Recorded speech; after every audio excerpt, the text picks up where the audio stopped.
Welcome back guys. Remedy's first multiplayer game FBC Firebreak is now available on PC platform, selling on Steam store for around $40 in India. Its price is around rupees 1500, available on PC Gamepass day 1 of its release. It's a team-based player versus environment first-person shooter in which a group of 3 players take on the role of the Federal Bureau of Control's Firebreak containment teams. They must venture into the oldest house to eliminate various human enemies controlled by the extra-dimensional hiss. The game is set after the events of Control, uses Remedy's Northlight game engine. Now by default, we get access to level 1 clearance of any mission. After completing the stage, we get access to level 2 clearance and so on up to level 3 clearance. Right now the game only has 5 to 6 missions, mostly extraction based. In order to complete a mission, we need to clear the objectives, leave the area via the lift. In order to unlock the lift, need to kill the boss. The game can be played in solo mode, but this will make things very difficult for you. The game is built around 3-player co-op mode. I was able to complete a mission with only 1 player in my team. It depends on the difficulty level, which also affects the quality of loot obtained after completing a mission. Would like to thank Keymailer and Xbox for providing me with a free monthly subscription of PC Gamepass. This subscription gives us access to hundreds of games. We can play these games for as long as we want until our subscription expires. Games from first-party Microsoft Studio and even third-party studios are available on PC Gamepass. Even EA Play membership is included. In India, Microsoft even supports UPI mode of payment. Now this game supports FSR 3.1, only upscaling, no frame generation, but it does support DLSS frame generation, and you may be able to use Nukem 9's mod to activate mod FSR frame generation, but I won't be using it as it's an online game and I'm not sure about its anti-cheat implementation. So instead of using Nukem 9's mod, I'll be using AFMF 2.1, AMD's travel level implementation of frame generation. This game's adrenaline profile pops up automatically in adrenaline software. Adrenaline settings for the game. I have enabled FreeSync, VSync and anti-lag settings. First I'll be running without AFMF. For this game I have set the UMA buffer size to 6 GB. My Ally is running on BIOS version 3.4.1. I have installed Ally's latest official GPU driver that added support for Tomb the Dark Ages using a 27 watts manual profile, all 3 power values set at 27 watts, 900p resolution CPU boost disabled. Connected my Flydigi Vader 4 Pro controller to Ally via Bluetooth mode, X input controller. In-game settings, display mode full screen, resolution 900p using FSR upscalers quality preset. Upscaling sharpness level set to 30.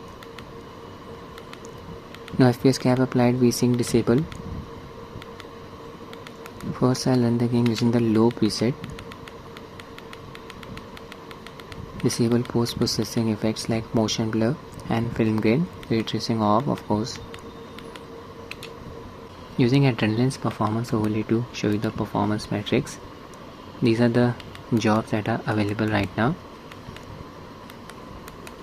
I'll start hotfix. Clearance, I'll set it to level 2. Threat level, I'll set it to normal. Select job. Rewards. Waiting for other players. Connected to a 5 GHz band Wi-Fi channel. Hopefully latency won't be a problem. I'm from India. Okay, I'll just start the job in solo mode. Hopefully other players will join me during the course of the mission. Job started. Player joined me. This seems to be a water gun. Just turn on the flashlight. SMG. Yeah, FPS is close to 50. Objective, repair the transfer fans. I'll just head for the yellow icon. It's nearby. Looking for the enemy. Here the nudges, repair. Do it quickly. Almost there. Yeah, objective complete just like that. What the hell is that thing? Shoot it. Yeah, we are hitting the...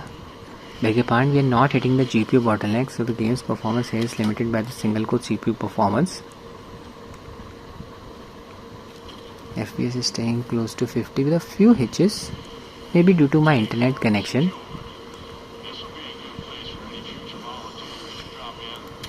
Okay, I can see a hole in the background, not good.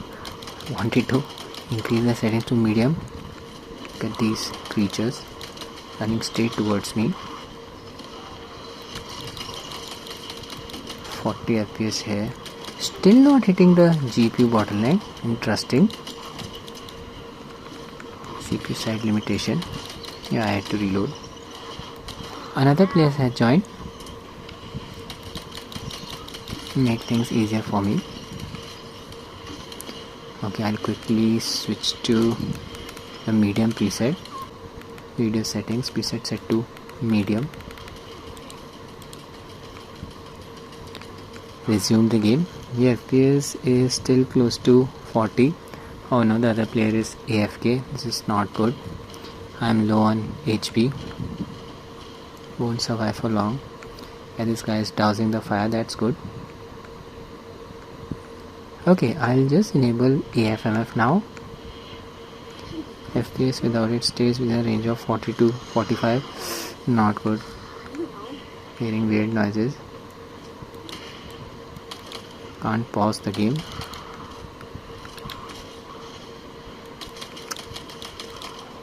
Looking for a safe spot. That guy is still not moving. Okay, I'll quickly enable AFMF. Open Adrenaline settings. Press Alt and R keys together. Go to the gaming section. Enable AFMF 2.1 from here. Frame generation status, it's active. Search mode set to high. Prevents prevents frame generation smoothing effect from getting disabled during fast visual motion. Performance mode set to quality. Apply a 58 FPS cap using radiant chill. Peak and idle FPS value set to 58. Desync off. Desync on. Resume the game. Yeah, FPS increased to around 80. Can observe the added amount of smoothness. See, latency is not an issue. These things are everywhere. Not safe here. The entire place is burning.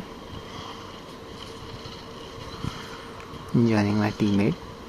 Yeah, I am observing some flickering around the crosshair. See, game's interface is not flickering though. Flickering effect around the crosshair is not very aggressive. What was that? It's this thing floating around. In order to improve the base FPS, you can drop the resolution to 720p. Yeah, we are hitting the GPU bottleneck here. Quickly do it. Drop the resolution to 720p. Resume the game. Yeah, FPS increased to around 100. Look at that smoothness. And this is the game running at medium preset. Teammate. Engage in combat. Fighting against the horde. Animation quality is looking much smoother now compared to the game running without frame generation. Completely up to you how you want to play the game. There are a few hitches here and there. Looking for the next transfer fan. It's nearby on the opposite side. Sky is still AFK, not doing anything. So decent experience on Rog Ally. I'll be honest, it's not my type of game. That's it with the video guys. I hope you find it useful. Thanks for watching and have a nice day.